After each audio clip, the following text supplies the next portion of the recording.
الحمد للہ رب العالمین والصلاة والسلام سید الانبیاء والمرسلین وعلی آلہ واصحابہ اجمعین اما بعد وقال اللہ تعالی فی القرآن المجید فاعوذ باللہ من الشیطان الرجیم بسم اللہ الرحمن الرحیم قد أفلح المؤمنون الذين هم في صلاتهم خاشعون والذين هم عن اللغو معرضون آمنت بالله صدق الله العلي العظيم وقال الله تعالى في شأن حبيبه الكريم إن الله وملائكته يصلون على النبي يا أيها الذين آمنوا صلوا عليه وسلموا تسليما اللهم صل على سيدنا ومولانا محمد معدن الجود والكرم وعلى آله وبارك وسلم صلاة وسلاما عليك يا رسول الله صلى الله تعالى عليه وآله وصحبه وسلم اما بعد ہر تعریف اور بڑائی صرف اللہ تعالیٰ کے لیے ہے جو سارے جہان کا مالک ہے، مختار ہے اور جو سارے جہان کا پالنہار ہے۔ میں اس بات کی گواہی دیتا ہوں کہ اللہ تعالیٰ کے سوا کوئی عبادت کے لائق نہیں، وہ ایک ہے، اس کا کوئی ساتھی اور شریک نہیں۔ اور میں اس بات کی بھی گواہی دیتا ہوں کہ آپ کے اور ہمارے پیارے آقا اور مولا حضور پرنور رحمت کونین حضرت سیدنا محمد مصطفیٰ احمد مصطفیٰ صلی اللہ تعالی علیہ وآلہ وصحبہ وسلم اللہ تعالی کے آخری رسول اور اس کے برگزیدہ بندے ہیں۔ اللہ تعالی حضور اکرم نور مجسم رحمت عالم صلی اللہ تعالی علیہ وآلہ وصحبہ وسلم پر، اہل بیت، صحابہ کرام، تابعین اور تبع تابعین، اولیاء امت پر قیامت تک بکثرت رحمتیں اور برکتیں نازل فرماتا رہے، آمین۔ محبت سے ایک مرتبہ درود پاک پڑھیے، اللہم صلی علی سیدنا و مولانا محمد معدن الجود والکرم وعلی آلہ وبارک وسلم صلاة و سلام علیک یا رسول اللہ صلی اللہ تعالی علیہ وآلہ وصحبہ وسلم اما بعد۔ معزز سامعین اکرام، السلام علیکم ورحمۃ اللہ وبرکاتہ۔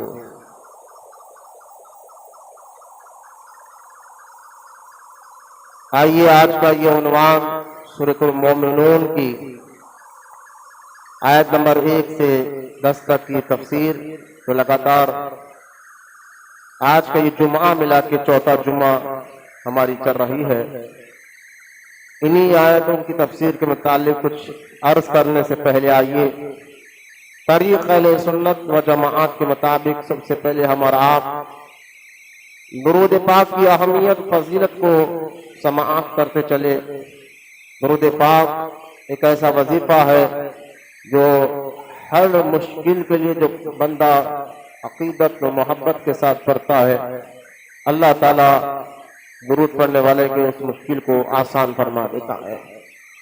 احادیث مبارکہ میں آتا ہے کہ رحمت کونین صلی اللہ تعالی علیہ وآلہ وصحبہ وسلم نے ارشاد فرمایا، جب تم کسی محفل میں بیٹھو اور کوئی اچھی بات کرنے لگو تو تم بات کرنے سے پہلے، کسی محفل میں بیٹھ کر بات کرنے سے پہلے اللہ تعالیٰ کی تعریف بیان کرو، اس کے بعد مجھ پر درود پڑھو اور پھر اپنی بات کو رکھو۔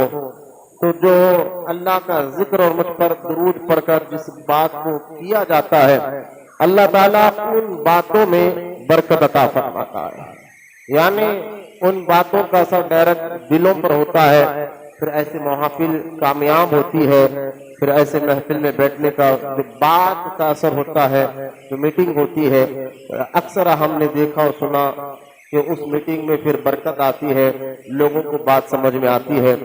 آج کے اس پرفتن دور میں جب بھی کوئی ملانے یعنی کسی کی رشتہ ٹوٹ گیا ملانے کی بات کر رہے ہیں، جھگڑا ہو گیا ہے تو ملانے کی بات کر رہے ہیں، دوستوں میں جھگڑا، خاندان میں جھگڑا، رشتہ داروں میں جھگڑا، تو ہر خاندان میں، ہر دوستوں میں، ہر رشتہ دار میں کچھ ایسے صلح پسند لوگ ہوتے ہیں جو چاہتے کہ لڑائی نہ ہو، جھگڑا نہ ہو، فساد نہ ہو، وہ جتنا ہو سکے ان لوگوں کو ملانے کی کوشش کرتے ہیں، اور ایسے لوگوں کو بھی اللہ تعالیٰ پسند فرماتا ہے جو جھگڑا اور فساد کی بات نہیں بلکہ ملانے کی بات کرتے ہیں۔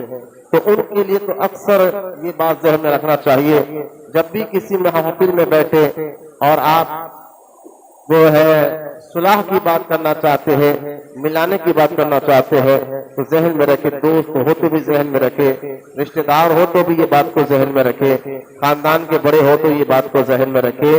آپ دودھ پڑھ کر پھر اپنی بات کو رکھے، پھر آپس میں لوگوں کے دلوں میں سے غصہ ختم ہو جائے گا اور تکبر ختم ہو جائے گا۔ درود پڑھ کر جو بات کی جاتی ہے پھر اللہ تعالیٰ ان باتوں میں برکت عطا فرماتا ہے اور پیار اور محبت عطا فرماتا ہے۔ یہ بہت اللہ اور اس کے رسول کو پسند ہے۔ تو آج جو میں نے یہ درود پاک کی فضیلت کو بیان کیا ہے، آج کے اس دور میں اس بات پر عمل کرنا ہر ایک صلح پسند جو چاہتا ہے کہ لڑائی جھگڑا نہ ہو، صلح ہو، پیار محبت ہو، اس کے لیے تو یہ بات اچھی طرح ذہن میں بٹھا دینا چاہیے، رکھ لینا چاہیے کہ جب بھی کوئی بات کرے اچھی سی بات تو درود پڑھ کر کرے، پھر اللہ تعالیٰ ان باتوں میں برکت عطا فرماتا ہے۔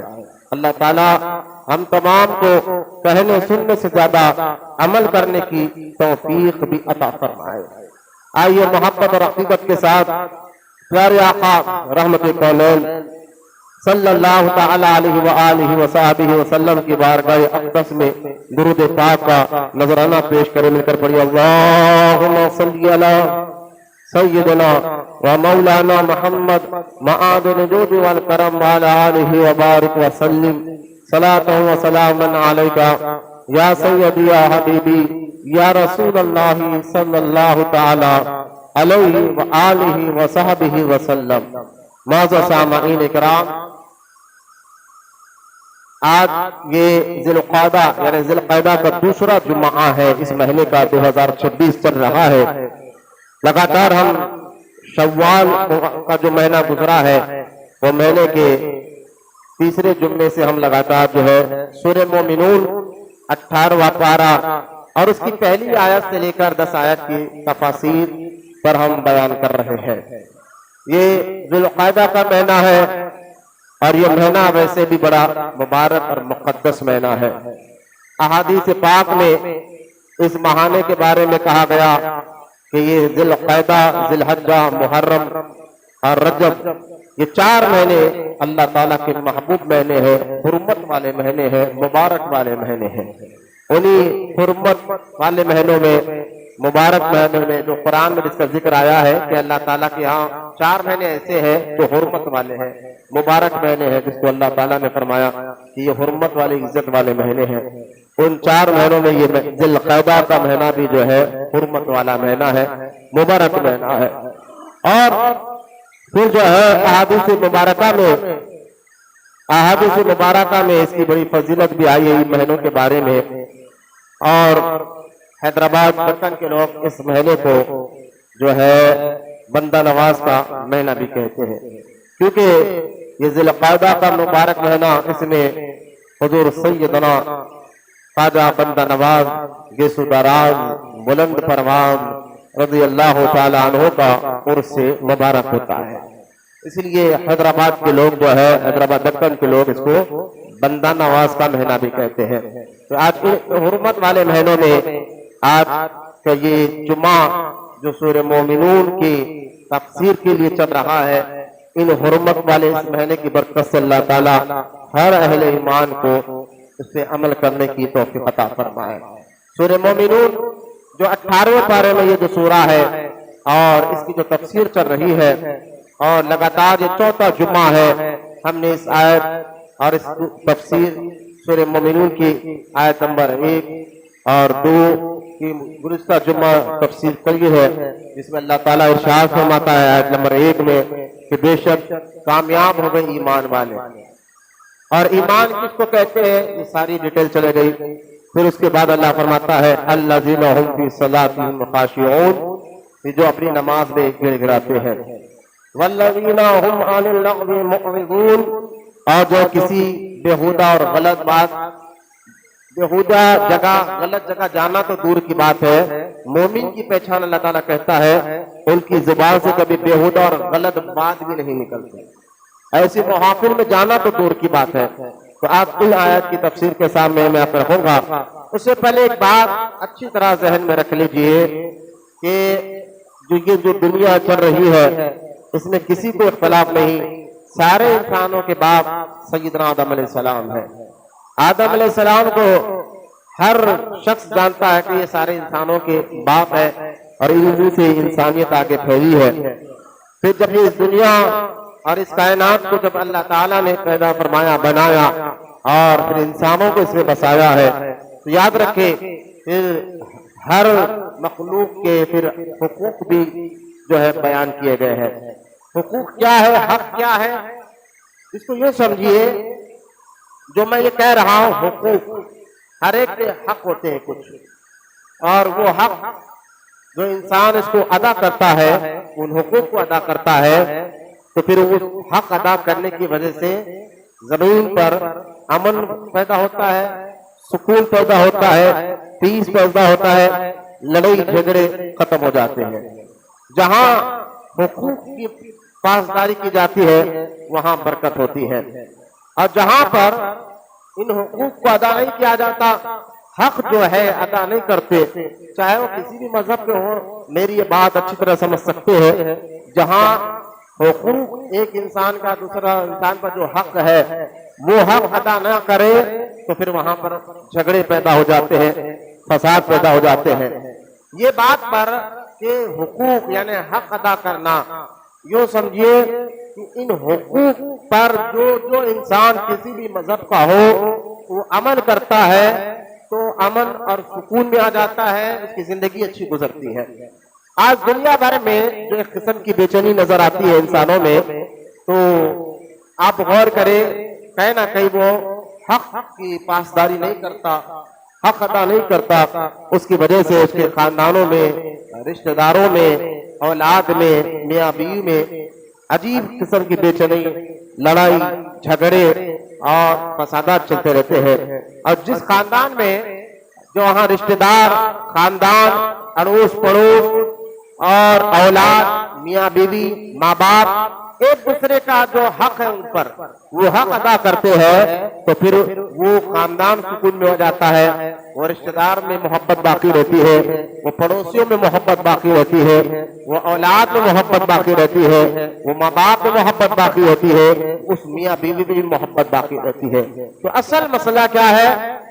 حق کی پاسداری یعنی حقوق ادا کرنا.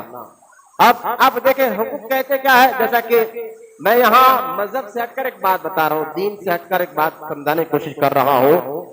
ہر مذہب کا ماننے والا چاہے کسی بھی مذہب کا ہو، جب وہ ان حقوق کو ادا کرتا ہے جو ایک انسان کا دوسرے انسان پر حق ہے تو ہی امن اور سکون ہوتا ہے. میرے سمجھانے کا مطلب یہ ہے جیسا کہ آپ دیکھیں اگر آپ اولاد ہو تو آپ کے اوپر آپ کا ماں کا بھی حق ہوتا ہے، باپ کا بھی حق ہوتا ہے. تو اولاد ماں کا بھی حق ادا کرے تو باپ کا بھی حق ادا کرے تو پھر وہ اولاد اور وہ ماں باپ میں پیار اور محبت کا رشتہ قائم رہتا ہے. جہاں اولاد ماں یا باپ کا حق ادا نہیں کرتا تو پھر معاشرے میں اس کی عزت نہیں رہتی، رشتہ دار میں اس کی عزت نہیں رہتی، اور پھر دھیرے دھیرے وہ بے حیا بے شرم ہو جاتا ہے. اگر اسی طرح ماں میاں بیوی کے جو حقوق ہوتے ہیں وہ ایک دوسرے کے جب حق ادا کرتے ہیں، شوہر اپنی بیوی کا حق ادا کرتا ہے، بیوی اپنے شوہر کے جب حق ادا کرتی ہے تو یہ جو چیزیں یہ دونوں میاں بیوی کے حقوق جو ہے پھر آپس میں پیار محبت کاٹ دیتے ہیں اور ایک دوسرے کی عزت وہ کرنے لگ جاتے ہیں، ایک دوسرے کا ادب کرنے لگ جاتے ہیں. جہاں شوہر بیوی یعنی شوہر بیوی کا حق ادا نہ کرے اور بیوی شوہر کا حق ادا نہ کرے تو جہاں پر یہ چیز پیدا ہو جاتی ہے تو وہاں امن اور سکون نہیں رہتا، پھر لڑائی جھگڑے اور فساد کے معاملات شروع ہو جاتے ہیں۔ اسی طرح ایک پڑوسی ہے، اگر دوسرے پڑوسی کا حق ادا نہ کرے، یعنی جو اس کی طرف سے اس کو تکلیف نہیں پہنچنا چاہیے اپنے پڑوسی کو، تو جب یہ حق ادا کرتا ہے تو اڑوس پڑوس میں پیار اور محبت رہتا ہے۔ اور جہاں پر وہ حق ادا نہیں کرتا، کبھی گاڑی ان کے گھر کے سامنے رکھ کر اس کو تکلیف پہنچاتا ہے، تو کبھی ان کے گھر کے پاس تھوک کر تکلیف پہنچاتا ہے، کبھی گالی گلوچ دے کر تکلیف پہنچاتا ہے، کبھی لڑائی جھگڑا کر کے تکلیف پہنچاتا ہے، پھر اب اڑوس پڑوس میں امن اور سکون کچھ باقی نہیں رہتا۔ لیکن اس کا حق ادا کرتا ہے، ان کی عزت کرتا ہے، پھر پڑوسیوں میں سکون ہو جاتا ہے۔ آپ دیکھ لیں کسی بھی معاشرے میں، چاہے وہ کوئی بھی محلہ ہو، کوئی بھی خاندان ہو، مسلمانوں کا محلہ ہو، غیر مسلم کا محلہ ہو، جب وہ ایک دوسرے کا حق ادا کرتے ہیں، ایک دوسرے کا خیال کرتے ہیں، ایک دوسرے کی دیکھ بھالی کرتے ہیں، تو جب وہ خیال کرنا، ایک دوسرے کی عزت کرنے سے پھر وہ محلے میں سکون آ جاتا ہے، پھر لڑائی جھگڑے فساد ختم ہو جاتے ہیں۔ جہاں جس کو ہم آج کے دور میں یونٹی کہتے ہیں کہ آپس میں پیار محبت ہو رہا، تو یہ تمام حقوق ہر انسان پر ہے، چاہے وہ مذہب کا ماننے والا ہو، دین اسلام کا یا نہ ماننے والا ہو۔ یہ بات کو ہر مذہب والا سمجھتا ہے، ہر مذہب والا اس بات کو اچھی طرح سمجھتا ہے کہ میں باپ ہوں تو مجھ پر اولاد کا کیا حق ہے، میں بیٹا ہوں تو مجھ پر ماں اور باپ کا کیا حق ہے، میں شوہر ہوں تو مجھے بیوی کا حق کیسے ادا کرنا ہے، اس کے کھانے کا، اس کے رہنے کا، اس کے لباس کا، جو حق ایک شوہر پر ذمہ داری ہوتی ہے کہ مکان کا انتظام کرے، کھانے کا انتظام کرے، بیوی کے لیے رہنے کا انتظام کرے، لباس کا انتظام کرے۔ اسی طرح شوہر کو بیوی کے لیے لازم ہوتا ہے کہ شوہر کی عزت کا خیال رکھے اور اس کی پاسداری کرے۔ تو جب یہ حق ادا ہوتے ہیں میاں بیوی کے، اولاد کے، پڑوسیوں کے، رشتہ داروں کے، جب یہ حق ادا ہوتے ہیں تو وہ محلہ، وہ خاندان، وہ رشتہ داری اور وہ پڑوس میں امن اور سکون آ جاتا ہے۔ جب یہاں پر حقوق ادا نہیں کیا جاتا پھر امن ختم ہو جاتا ہے، سکون ختم ہو جاتا ہے، لڑائی جھگڑے فساد۔ آج وہی دور چل رہا ہے کہ بندہ اپنا آپ دیکھتا ہے اور اپنی عزت کرتا ہے اور اپنا خیال کرتا ہے، دوسروں کا خیال نہیں کرتا، تو امن اور سکون پیس کا ماحول ختم ہو گیا ہے۔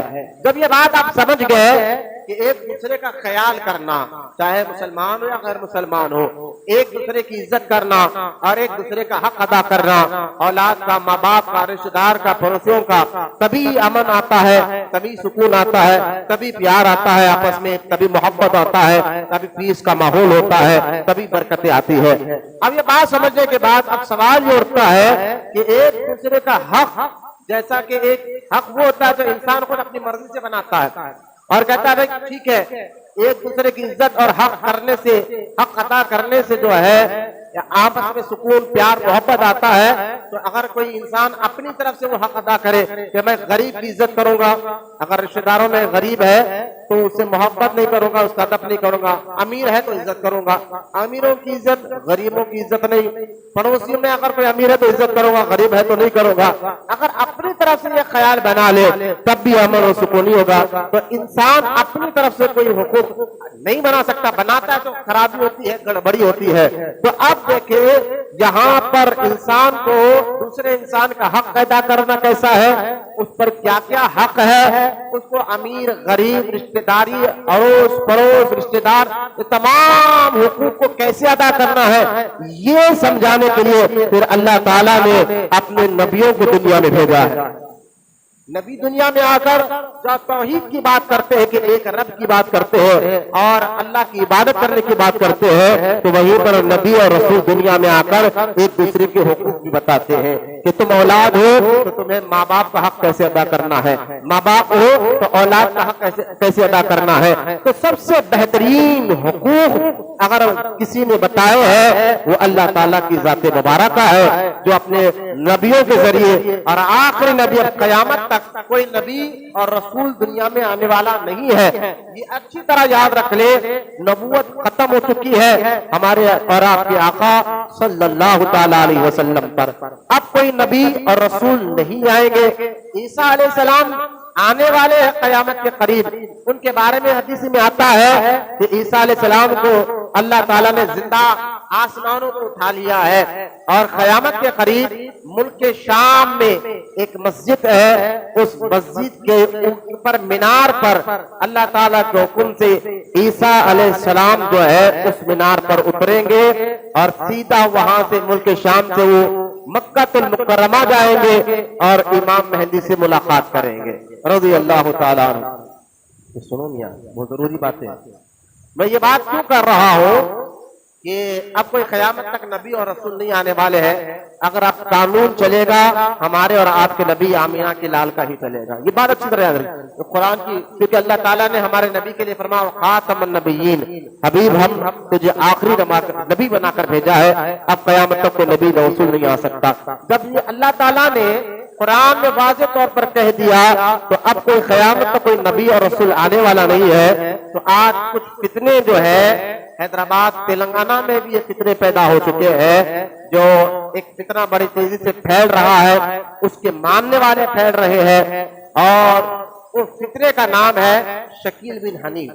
یہ کوئی بندہ شکیل پتہ نہیں اب یہ سامنے نہیں آیا ہے، لیکن اس نے کئی لوگوں کے ذہن کو خراب کر دیا ہے۔ حال ہی میں 2 دن پہلے کی بات ہے کہ عادل آباد جو تلنگانہ حیدرآباد تلنگانہ کا یہ علاقہ عادل آباد، وہاں پر جو ہے ایک بندے کو پکڑا گیا، وہ کہہ رہا ہے کہ میں شکیل بن حنیف کو عیسیٰ مسیح معاذ اللہ اور امام مہدی سے بھی افضل مانتا ہوں، وہ نبی ہے اور اس پر مجھے کسی دلیل کی ضرورت نہیں ہے، یعنی بغیر دلیل کے میں ان کو نبی مانتا ہوں، اس طرح کی وہ باتیں کر رہا ہے۔ جب یہ قرآن سے بندہ دور ہوتا ہے، احادیث جو مین تعلیمات سے دور ہوتا ہے، تو پھر ایسی قسم کے لوگ ان کو اپنا شکار بنا لیتے ہیں۔ اگر ہمارا تعلق قرآن حدیث سے مضبوط ہو، دین سے مضبوط ہو، تو یہ پتہ چلے گا کہ قرآن نے تو واضح طور پر کہہ دیا حبیب اب آخری نبی ہے۔ قرآن میں یہ ایک آیت نہیں 200 آیتیں ہیں جس میں اللہ تعالیٰ نے فرمایا حبیب اب آخری نبی ہے۔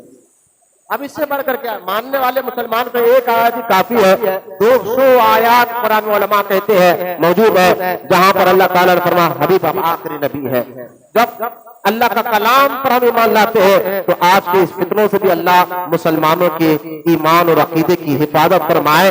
تو خیر اللہ تعالیٰ اپنے نبی اور رسولوں کے ذریعے، پھر ہمارے نبی خاتم الانبیاء مصطفیٰ کریم کے ذریعے اللہ تعالیٰ نے قرآن اور احادیث کے ذریعے حقوق کو بیان کیے اور بتایا کہ ایک مسلمان پر دوسرے مسلمان کا کیا حق ہے، اور اگر وہ اللہ پر رسول پر قیامت میں یقین رکھتا ہے تو ایسے مسلمان ان حق کو ادا کرے تو ان کی زندگیوں میں اللہ سکون عطا فرماتا ہے، اور ان کے ذہنوں میں اللہ سکون عطا فرماتا ہے، ان کے مالوں میں اللہ برکت عطا فرماتا ہے۔ آج مسلمان قرآن اور احادیث سے دور ہونے کی وجہ سے، دین پر عمل نہیں کرنے کی وجہ سے اس کی زندگیوں میں عجیب قسم کی بے چینی سے پیدا ہو گئی ہے، نہ دل میں مسجد میں سکون مل رہا ہے، نہ گھر میں سکون مل رہا ہے۔ وجہ کیا ہے کہ کہیں پر بھی ہمیں دلی سکون میسر نہیں ہو رہا ہے، تو اصل میں ہم جو قرآن اور حدیث کی تعلیمات سے دور ہو گئے ہیں، تو اس تعلیمات کا اثر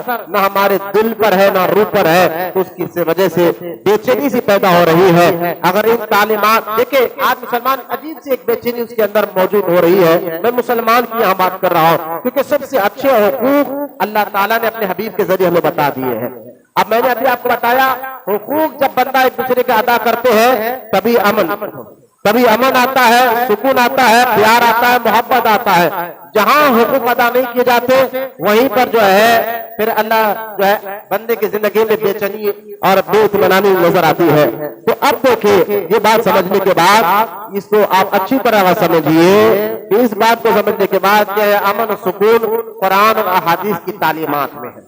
جہاں قرآن حدیث کی تعلیمات سے بندہ دور ہوتا ہے پھر امن و سکون اس کا ختم ہو جاتا ہے۔ تو وہ لہذا اللہ تعالیٰ نے اپنے حبیب علیہ السلام پر وہ حقوق بتائے اور حبیب علیہ السلام کے ذریعے مسلمانوں کو، ایمان والوں کو بتایا کہ آپ کیسے حق ادا کریں، آپ پر کن کے حق ہے، اور اگر ان حقوق کو آپ ادا کرو گے تو پھر اللہ تعالیٰ کی زندگیوں میں برکت عطا فرمائے گا۔ تو ان حقوق کو سمجھنے کے لیے بہترین ذریعہ قرآن ہے۔ ایک مسلمان کو، ایک مومن کو کیسا ایمان لانا ہے اور کیا کرنا چاہیے اور کیا نہیں کرنا چاہیے، تو یہ سمجھنے کے لیے اللہ نے اپنے حبیب پر کلام اتارا جس کو ہم قرآن پاک کہتے ہیں، اور اس قرآن پاک کو تعلیمات اگر آپ غور کریں اپنے تو اپنے غیر مسلم بھی یہ سیکھنا ضروری باتیں ہیں، اپنے تو اپنے غیر مسلم بھی جو ہے جو سچ بات کو سمجھتے ہیں، سچائی کی طاقت کو سمجھتے ہیں، وہ لوگ بھی جب قرآن کو پڑھتے ہیں تو ایسے کئی غیر مسلم نے جنہوں نے کلمہ پڑھا اور کلمہ پڑھ کر کہا کہ یہ جو قرآن جو تعلیمات دیتا ہے ایک انسان کے اندر یہی اخلاق ہونا چاہیے، یہی مزاج ہونا چاہیے، اور اسی کو جو ہے انسان کہا جاتا ہے۔ تو اصل میں قرآن اور احادیث کے ذریعے اللہ اور اس کے رسول نے ہمیں جو تعلیمات دی ہے اس تعلیمات ہی میں برکت ہے، اسی تعلیمات میں جو ہے امن ہے، پیار ہے، محبت ہے، پیس ہے، یہ ساری باتیں آپ کو اسی تعلیمات سے سمجھ میں آئیں گے۔ لہذا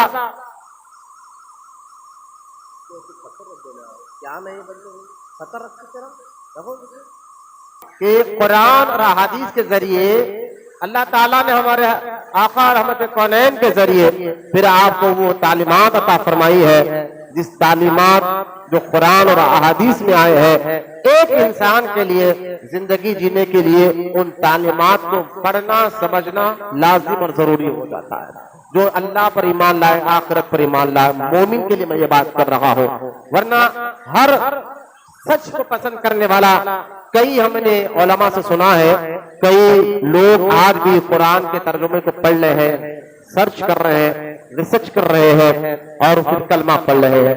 کئی ایک انگریز کے بارے میں آتا ہے وہ کلمہ پڑھ رہے ہیں، کیوں؟ کیونکہ تعلیمات قرآن میں ایسے ہیں۔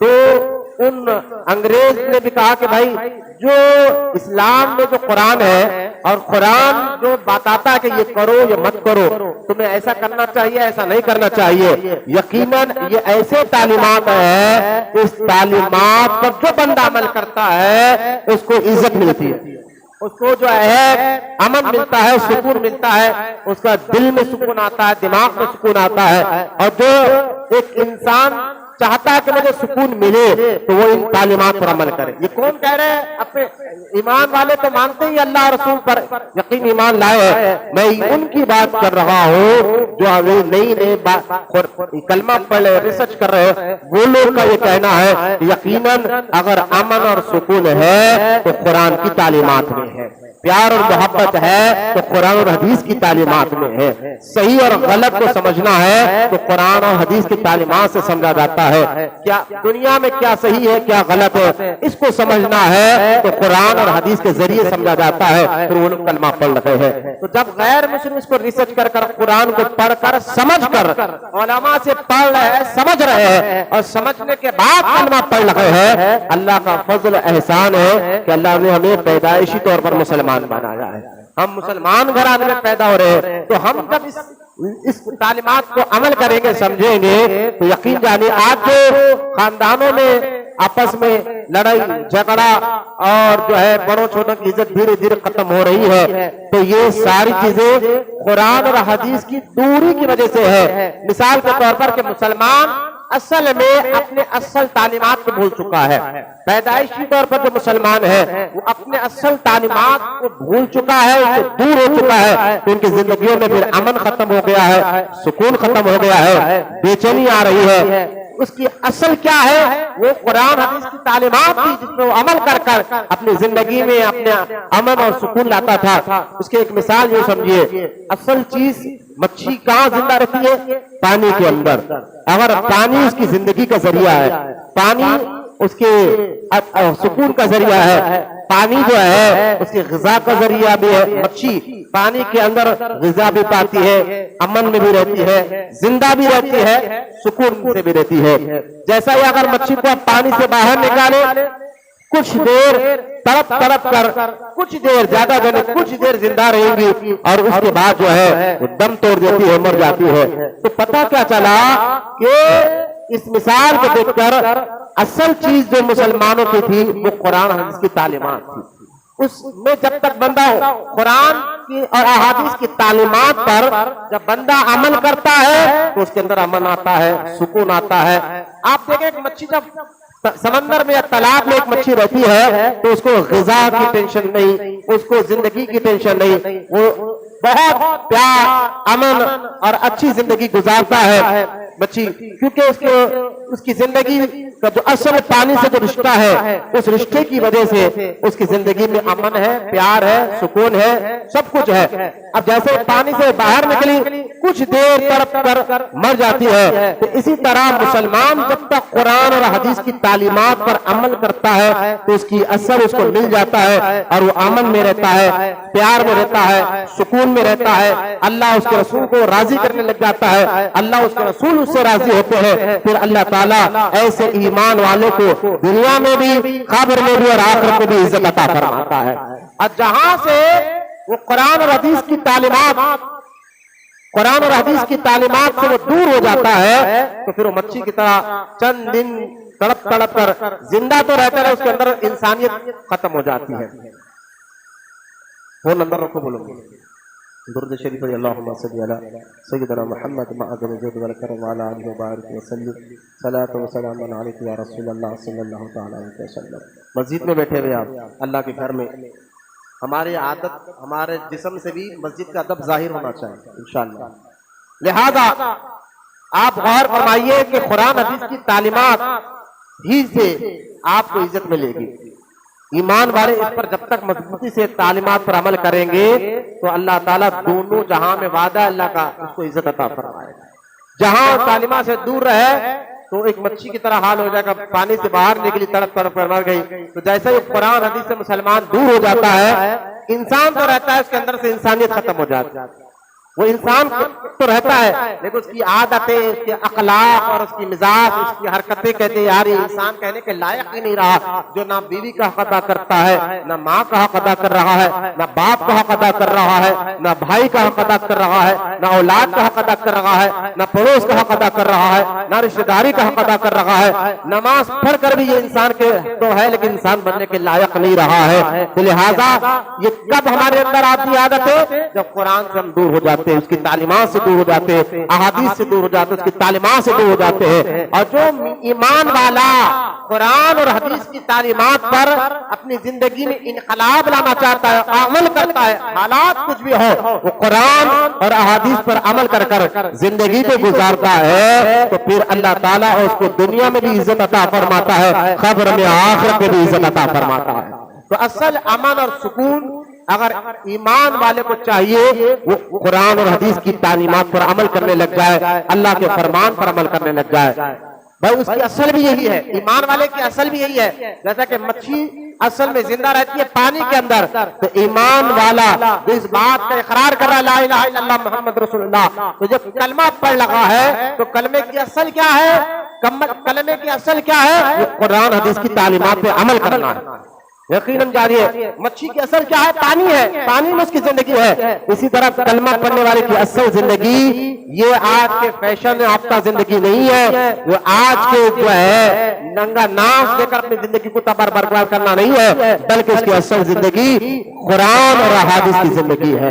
ان کی تعلیمات پر عمل کرے تو پھر اللہ اس کو عزت عطا فرماتا ہے، کیونکہ وہ اصل میں ہے۔ دیکھیں ایک پتھر کو بھی اگر ہوا میں اچھالے تو پتھر کا اصل مقام زمین ہے، ہوا پر نہیں ہے، وہ ہوا میں معلق نہیں رہتا، وہ ہوا میں لٹک نہیں جاتا، وہ فوراً اپنے اصل مقام پر آ جاتا ہے، زمین پر آ جاتا ہے۔ اسی طرح ایمان والے اگر اللہ نہ کرے کہ کسی وجہ سے قرآن اور حدیث کی تعلیمات سے دور ہو گئے ہیں تو فوراً وہ توبہ کر قرآن حدیث کی تعلیمات کے قریب آ جائے، پھر اللہ اس کو ضرور عزت عطا فرمائے۔ لہذا یہ بات یہاں تک میں نے آپ کو سمجھا دیا ہے کہ اصل امن، اصل سکون ایمان والے کی قرآن حدیث کی تعلیمات میں ہے اور اس کی زندگی میں انقلاب آئے گا۔ یہ جو آج بزرگوں کے آستانوں کو آپ دیکھ رہے ہیں کہ برسوں سے ان کے مزارات چمک رہے ہیں، ان کے اندر یہ عزت یہ کس وجہ سے آئی ہے، یہ مقام کس وجہ سے ان کو یہ ملا ہے؟ تو اگر آپ ان کی زندگیوں کو پڑھیں گے تو یہ اولیاء کرام جہاں کلمہ پڑھ کر توحید کا رسالت کا اقرار کرتے تھے، وہیں پر اس کلمے کا پورا حق ادا کرتے تھے۔ وہ کلمے کا بھائی جس طرح آپ اپنے ماں کو کہتے ہیں میری ماں ہے، تو صرف ماں کو ماں کہنا کافی نہیں ہے، ماں کے جو حق آپ پر وہ ادا کرنا بھی لازم ہے، تبھی آپ صحیح معنوں میں اس ماں کے بیٹے ہیں، صحیح معنوں میں آپ جو ہے اس ماں کا ادب کرنے والے ہیں، صحیح معنوں میں اس ماں کا پیار محبت آپ کے دل میں ہے، کیونکہ جس کے دل میں اپنی ماں سے باپ سے پیار ہوتا ہے محبت ہوتا ہے، پھر اپنے بدن اپنے جسم سے اس محبت کا اظہار کرتا ہے اور بتاتا ہے لوگوں کو میں اپنی ماں کا بڑا ادب کرتا ہوں۔ ان کی ادب کیسے کرتا ہے؟ جہاں ان کے سامنے اونچی آواز سے بات نہیں کرتا، وہاں پر ہو کے ماں اور باپ کے ہر جائز اور صحیح حکم پر عمل کر کر بتاتا ہے، اور یہ باپ اس بات کا گواہی دیتا ہے کہ یہ بندے کے اندر اپنے ماں باپ کی عزت ہے، تو جس کی عزت ہوتی ہے پھر وہ ادب کر کر بتاتا ہے۔ اسی طرح صرف کلمہ پڑھنے سے کافی نہیں ہوگا، کلمے کو جو حق ادا کرنا ہے وہ قرآن حدیث کی تعلیمات پر عمل کرنا ہے۔ جو کلمہ پڑھ کر اللہ پر ایمان لایا ہے، نبی اور رسولوں فرشتوں جنت اور دوزخ اور تقدیر پر ایمان لایا ہے، اس کی پہچان کیا ہے؟ وہ قرآن کی تعلیمات پر عمل کرے گا، وہ حدیث کی تعلیمات پر عمل کرے گا، اور جب وہ عمل کرتا ہے پھر اللہ تعالیٰ دونوں جہاں میں اس کو عزت عطا فرماتا ہے۔ آج یہ تمام باتیں لازم سیکھنا اور سمجھنا ہے، تو آئیے میں آپ کو قرآن سے ہی پوچھتے ہیں، اللہ کے کلام سے ہی پوچھتے ہیں کہ جب اللہ تعالیٰ نے کائنات بنائی اور ہمارے نبی کو آخری نبی بنا کر بھیج دیا، ان کے ذریعے حق کیا ہے بتا دیے، اب اللہ تعالیٰ کی بارگاہ میں سوال کرتے ہیں یا اللہ یہاں تک تو ہمیں بات سمجھ میں آ گئی کہ جو بندہ کلمہ پڑھتا ہے اس کے کچھ حق بھی ادا کرنا ہوتے ہیں، تو اے اللہ ہم تجھ کو اپنا ایمان لائے، اب تو ہی بتا کہ ہم ایمان کا وہ حق کیسے ادا کرے، اور ایمان کہتے کس کو ہے، اور ایک ایماندار ایک مسلمان ایک مومن کی کیا پہچان ہے، اس کے اندر کیا کیا اچھی عادتیں ہونی چاہیے، اور جس کے اندر یہ اچھی عادتیں ہو جاتی ہے پھر تو ان کو کیا انعام عطا فرماتا ہے۔ جب ہم یہ سوال اللہ تعالیٰ کی بارگاہ میں کرتے ہیں کہ ایک مومن ایک مسلمان کے اندر کیسی عادتیں ہونا چاہیے اور اس کو کیسی صفت کا حامل ہونا چاہیے اور اس کے اندر کیسے پیارے اخلاق ہونا چاہیے، تو رب کا کلام کہتا ہے آؤ میرے محبوب کے غلاموں، آؤ میرے بندوں، میں اپنے کلام کے ذریعے قیامت تک کے ذریعے آنے والے مسلمانوں کو بتاؤں گا کہ ایک مومن کے اندر کیسی عادتیں ہوتی ہے، اور اس کی جس کے اندر یہ اچھی عادتیں ہو تو سمجھ جائے کہ واقعی اس کے ایمان کو اللہ نے قبول فرما لیا۔ یہ عادتوں کا ذکر میں آپ کے سامنے بھی کرنے جا رہا ہوں، جس کے اندر یہ اچھی عادتیں ہو تو سمجھ جاؤ کہ اس کے ایمان کو اللہ نے قبول فرما لیا ہے، اور اس کا جو کہنا یہ دعویٰ لا الہ الا اللہ محمد رسول اللہ یہ صرف زبانی نہیں رہا ہے، اس کے دل میں بھی دعوے کا اثر ہو چکا ہے اور یہ یقین پیدا کر چکا ہے۔ تو اب قرآن کہتا ہے، اللہ کا کلام کہتا ہے آؤ مومن کی پہچان میں بتاتا ہوں، اس کے اندر کیسی عادتیں ہوتی ہے۔ مومن کون؟ وہ گالی دینے والا، جھوٹ بولنے والا، امانت میں خیانت کرنے والا نہیں ہوتا، یہ مومن کی پہچان نہیں ہے۔ مومن کی پہچان کیا ہے؟ تو اللہ کا کلام قرآن پاک کہتا ہے قد افلح المؤمنون، یقیناً ایسے مسلمان ہی کامیاب ہوتے ہیں۔ یا اللہ وہ کون ہے؟ ان کی پہچان کیا ہے جس کے بارے میں تو اپنے کلام میں کہتا ہے مومن کامیاب ہے، ایمان والے کامیاب ہے، تو اللہ فرماتا ہے ان کی اچھی عادتوں میں سے عادت کیا ہے؟ فرما اللہ تعالیٰ قرآن میں الذین هم فی صلاتہم خاشعون، وہ اپنی نمازوں میں گڑ گڑانے والے ہیں۔ کلمہ پڑھنے کے بعد ایمان لانے کے بعد سب سے افضل عبادت نماز ہے، ایمان کے بعد نماز ہے، اور یہ نماز اللہ تعالیٰ مومن کی تعریف کرتے کہتا ہے جو کلمہ پڑھ رہے ہیں ایمان لائے ہیں وہ اپنی نمازوں میں گڑ گڑاتے ہیں۔ گزشتہ جمعہ میں نے جو ہے یہاں پر ایک بات کہی تھی کہ نماز کی فضیلت بتاتے ہوئے کہ نماز کو پہلے سیکھنا ہے، سیکھ کر جو نماز پڑھتے ہیں تو اللہ تعالیٰ اس کو جو ہے دونوں جہاں میں عزت اور کامیابی عطا فرماتا ہے۔ پھر ہم نے غور کیا ہے آج کے اس دور میں کہ نماز پڑھ کر بھی بندہ جھوٹ بولنا نہیں چھوڑ رہا ہے، نماز پڑھ کر بھی بندہ سود کا کاروبار کا لین دین نہیں چھوڑ رہا ہے، پھر نماز بھی پڑھ رہا ہے، نہ ماں کے سامنے بات صحیح نہیں، باپ سے بات صحیح نہیں، نہ بیوی بچوں کا حق، نماز پڑھ رہا ہے لیکن پھر جو حقوق ادا کرنا ہے وہ حق ادا کرنا ادا نہیں کر رہا ہے۔ تو پھر قرآن میں اللہ تعالیٰ نے نماز کے بارے میں جگہ ارشاد فرمایا کہ نماز تمہیں بے حیائی اور بری بات سے روکتی ہے، یعنی جب نماز کو سیکھ کر بندہ پڑھتا ہے تو اس کے دل اور اس کے دماغ میں نماز کا اثر ایسا ہوتا ہے کہ گندی اور بےہودی اور غلط باتوں سے اس کو نفرت پیدا ہو جاتی ہے. جب یہ چیز تمہارے اندر پیدا ہو جائے کہ تم صحیح اور غلط کو پہچاننے لگ جائے تو سمجھ جائیے کہ نماز کا اثر آپ کے جسم پر نہیں، آپ کے روح، آپ کے دل، آپ کے دماغ پر بھی ہو رہا ہے.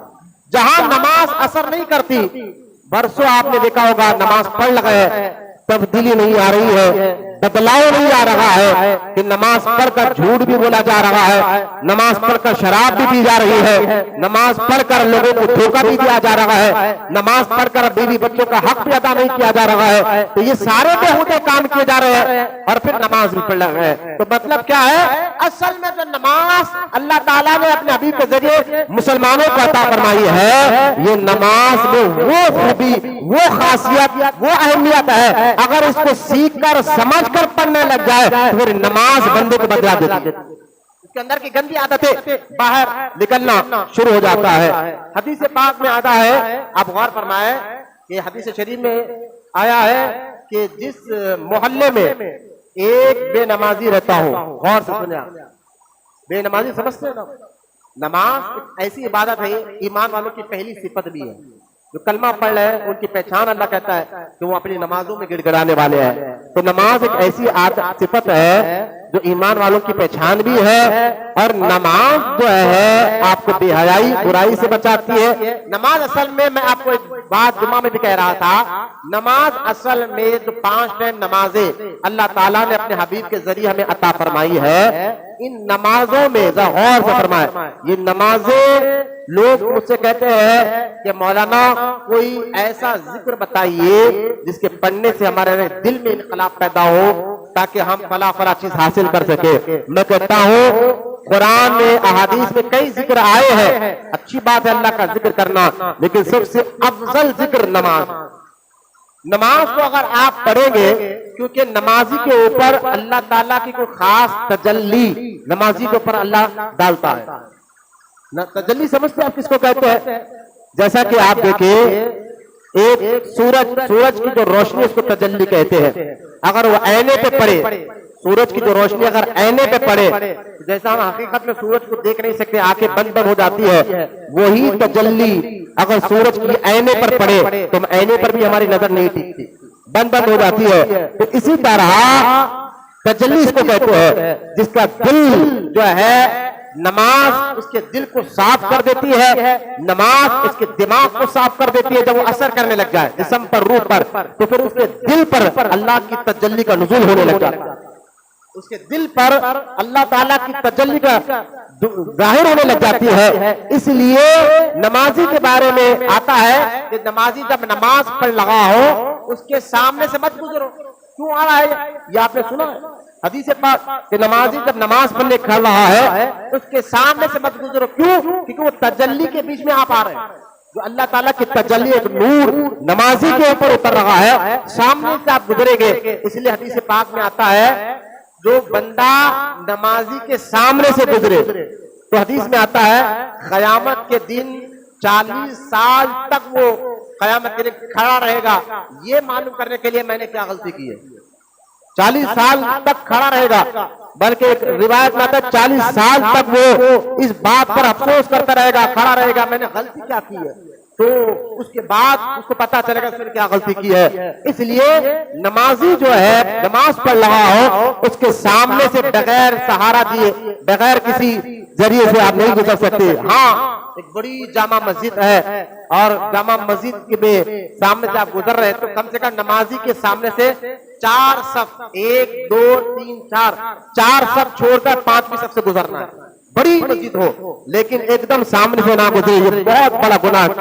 کیوں گناہ ہے؟ ارے بندے، اللہ تعالیٰ کے تجلی قاض ہے جو نمازی کے اوپر خاص طور پر نماز میں اللہ ظاہر فرماتا ہے. اب جس پر یہ تجلی گر گئی، آپ غور کریں، تجلی کہتے ہیں نور کو. آپ اگر کوئی وہابی، کوئی بدعقیدہ کہتا ہے کہ بھائی یہ تجلی گرتی ہے، یہ کہاں سے آپ نکال کر سمجھا رہے ہیں؟ تو دیکھو قرآن میں موسیٰ علیہ السلام کا ایک واقعہ، قرآن میں اللہ کے کلام میں موسیٰ علیہ السلام اپنی بیوی کے لیے جنگل میں کیونکہ ٹھنڈ کا موسم تھا سفر کر رہے تھے، آپ کی بیوی بہت زیادہ کپکپا رہی تھی، تو آپ اپنی بیوی کو کہتے ہیں یہاں بیٹھو، میں تمہارے لیے آگ کا انتظام کرتا ہوں تاکہ آپ کچھ کھاپو، اور آپ دور سے چمکتے ہوئے جھاڑ کو دیکھا، قریب گئے، قرآن میں ڈیٹیل کے ساتھ واقعہ موجود ہے کہ موسیٰ علیہ السلام سمجھے کو جو چمک رہا ہے وہاں سے کچھ آگ لاؤ، قریب گئے تو دیکھا کہ جھاڑ سے روشنی نکل رہی ہے، جھاڑ سے روشنی نکل رہی ہے۔ موسیٰ علیہ السلام حیران ہو گئے تو اللہ تعالیٰ نے فرمایا موسیٰ پریشان نہ کہو، یہ ہماری تجلی ہے، یہ ہمارا نور جو ہم نے جھاڑ پر نازل فرمایا، تو مجھے بتائیے اللہ اپنی تجلی جھاڑ پر ڈال سکتا ہے تو اپنے حبیب کے غلاموں پر کیوں نہیں ڈال سکتا؟ نمازی جو ہے، نمازی کے اوپر خاص طور پر نماز کے وقت خاص طور پر رب کی تجلی، رب کا نور برستا ہے، اس لیے نمازی کے سامنے سے جانے سے منع ہے۔ پھر احادیث میں آتا ہے کہ نمازی جب نماز پڑھتا ہے اور سجدے میں جاتا ہے تو اللہ اور بندے کے درمیان کے سارے پردے ہٹ جاتے ہیں، سب سے زیادہ بندہ سجدے کی حالت میں اللہ کے قریب ہو جاتا ہے، رب کے قریب ہو جاتا ہے۔ اس لیے آپ دیکھیں نماز افضل ذکر ہے، سارے ذکروں کا سردار نماز ہے، ایمان کے بعد ایمان پہلے ہے۔ بدعقیدہ وہابیوں کے پیچھے ہم کہتے ہیں کہ نماز مت پڑھو کیونکہ نماز نہیں ہوتی، کیوں نہیں ہوتی؟ بھائی نماز افضل ذکر ہے اور سب سے اچھی عبادت ہے، تو میں کہتا ہوں دیکھو نماز سے پہلے ایمان ہے، ایمان والوں کے پیچھے نماز ہوتی ہے، بدعقیدہ بد مذہب کے پیچھے نماز نہیں ہوتی ہے۔ اس لیے قرآن میں پہلے نماز کا ذکر نہیں آیا، پہلے ایمان کا ذکر آیا ہے، بعد میں نماز کا ذکر آیا ہے۔ ایمان کا پہلے ذکر آیا ہے، جیسا کہ سورہ مومن میں نے پڑھا قد افلح المؤمنون، اللہ نے کہا کامیاب ہو گئے وہ شخص ایمان لائے، یعنی کہ اللہ نے پہلے کامیاب ہے وہ جو نماز پڑھے، نہیں، پہلے کہا کامیاب ہو گئے وہ شخص جو ایمان لائے، پھر فرما پھر ان کی پہچان کیا ہے، وہ اپنی نمازوں میں کیوں کراتے ہیں۔ نماز کا ذکر دوسری آیت میں ہو رہا ہے تو پتہ کیا چلا، قرآن کی کئی آیتوں میں پہلے ایمان کا ذکر ہے۔ اس لیے بدعقیدہ وہابی کتنے بھی نماز پڑھتے نظر آئے، جب ایمان ہی نہیں ہے تو ان کی نمازیں قبول نہیں ہے، ان کی عبادتیں اللہ کی بارگاہ میں قبول نہیں ہے۔ الغرض یہ عنوان الگ ہے، قرآن احادیث کے ذریعے میں ثابت کر سکتا ہوں۔ میں آپ کو یہ بتا رہا تھا کہ نمازی کے اوپر اللہ کی خاص تجلی کا نزول ہوتا ہے نماز پڑھتے وقت، اور یہ تجلی جب بندے پر گرتی ہے تو پھر بندے کے روح اور جسم کو صاف کر دیتی ہے۔ مطلب کیا ہے، اخلاق اور عادت اس کے اندر بدلاؤ آ جاتا ہے، تبدیلی آ جاتی ہے۔ مجھے ایک بات بتائیے کہ ایک بندے کو اگر اللہ نہ کرے بخار آ جائے، سر کا درد آ جائے اور ناک بند ہو جائے، باڈی پین ہو جائے، تو کیا کرتا ہے؟ ڈاکٹر کے پاس جا کر گولی کھاتا ہے تو اس کے بخار ختم، اس کا سر کا درد ختم، اس کا باڈی پین ختم۔ جب ایک گولی کھانے میں اتنا اثر ہے کہ آپ کے مزاج کو تبدیل کر دیتا ہے اور آپ کے مزاج کو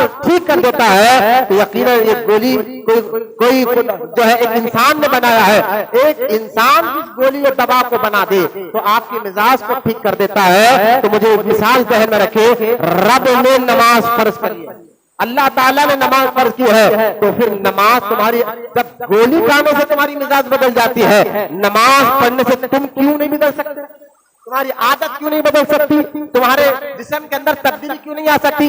جب بندے کے اوپر، اور جس نے بات کو بندے کے اوپر، مومن کے اوپر ایمان کے بعد نماز پڑھنے لگتا ہے اور نماز کا اثر اس کے جسم اور روح پر ہونے لگ جاتا ہے، تو پھر اس کے اندر اخلاق آ جاتے ہیں، پیار آ جاتا ہے، محبت آ جاتا ہے، دل نرم پڑ جاتا ہے، وہ ماں کی عزت کرتا ہے، باپ کی عزت کرتا ہے، بیوی کا حق ادا کرتا ہے، گندی باتوں سے نفرت پیدا ہو جاتی ہے۔ جب نماز پڑھنے کے بعد اچھی باتوں سے محبت اور گندی اور غلط باتوں سے نفرت پیدا ہو جائے تو سمجھ جائیے یہ نماز بھی اللہ کی بارگاہ میں قبول ہو رہی ہے اور وہ نماز کا اثر بھی آپ پر ہو رہا ہے، کیونکہ نماز میں اثر بہت ہے، نماز میں اثر بہت ہے۔ کیونکہ اس لیے آپ دیکھیں بڑے بڑے بزرگان دین کو کسی بھی حال میں نماز کو نہیں چھوڑا، میں سچے بزرگوں کی بات کر رہا ہوں۔ آپ بڑے بڑے بزرگوں کی زندگی کو پڑھے، آئیے سب سے بڑے بزرگ جن کے بارے میں کہتے ہیں سارے ولیوں کے سردار ہیں، جن کا ختم سارے ولیوں کی گردنوں پر ہے، جہاں خواجہ غریب نواز جیسے بزرگ کہتے ہیں کہ آپ کا ختم میرے سر پر ہے، میرے آنکھ پر ہے، میرے دل پر ہے۔ وہ کون؟ وہ پیر پیرا ہے، میر میرا ہے، سیدنا شیخ عبد القادر جیلانی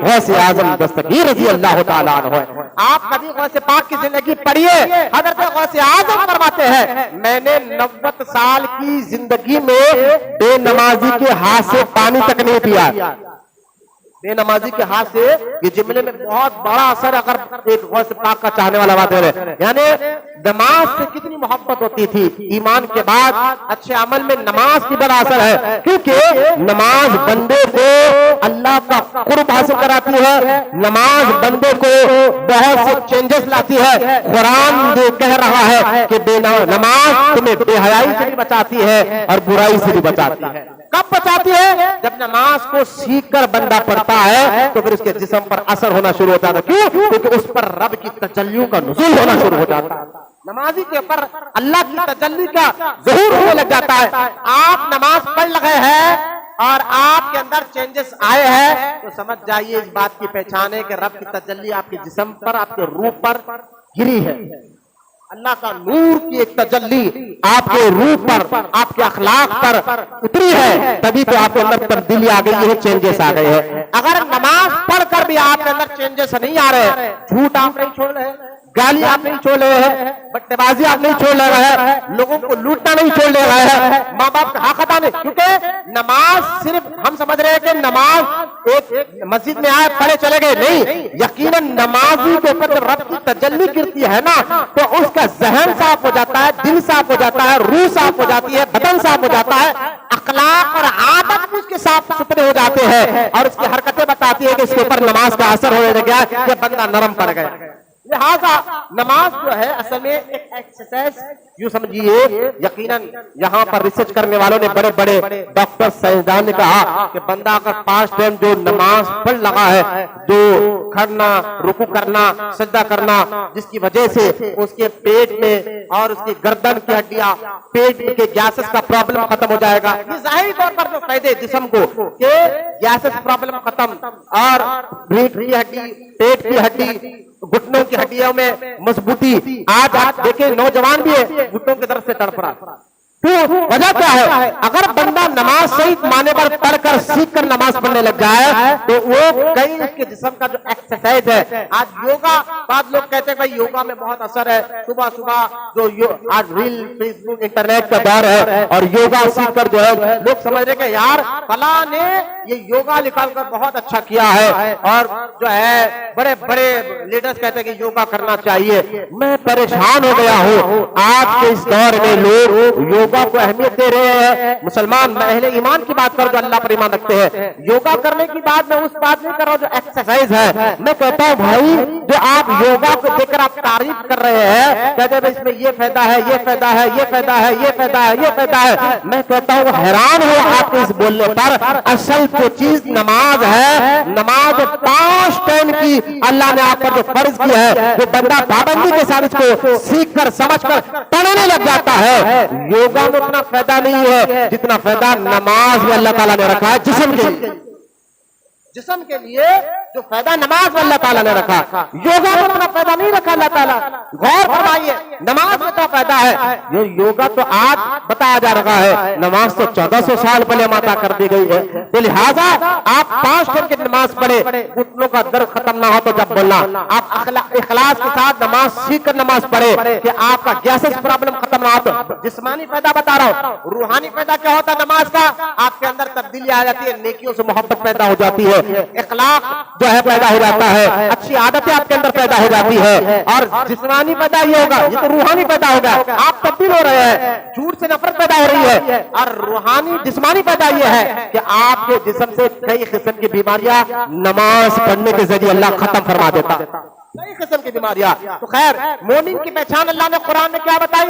وہ ایمان لانے کے بعد نماز میں گڑ گڑاتے ہیں۔ نماز میں گڑ گڑانے کا مطلب ایک اور بات سن لیجیے کہ دیکھیں اصل میں نماز پڑھنا ہے دل لگا کر، جہاں بندہ عبادت دل لگا کر کرتا ہے پھر وہ عبادت بھی بہت پھر نور لے کر آتی ہے، بندے کے اندر تبدیلی لے کر آتی ہے۔ دل لگا کر نماز پڑھنا، بعض لوگوں نے سمجھا کہ دل کی نماز ہے، دل کی نماز نہیں، دل لگا کر نماز پڑھنا، پورا توجہ دے کر اور دل کو، دماغ کو حاضر کر کر جب بھی بندہ نماز پڑھنے کے لیے کھڑے تو وہ بالکل یہ خیال کرے اللہ مجھے دیکھ رہا ہے۔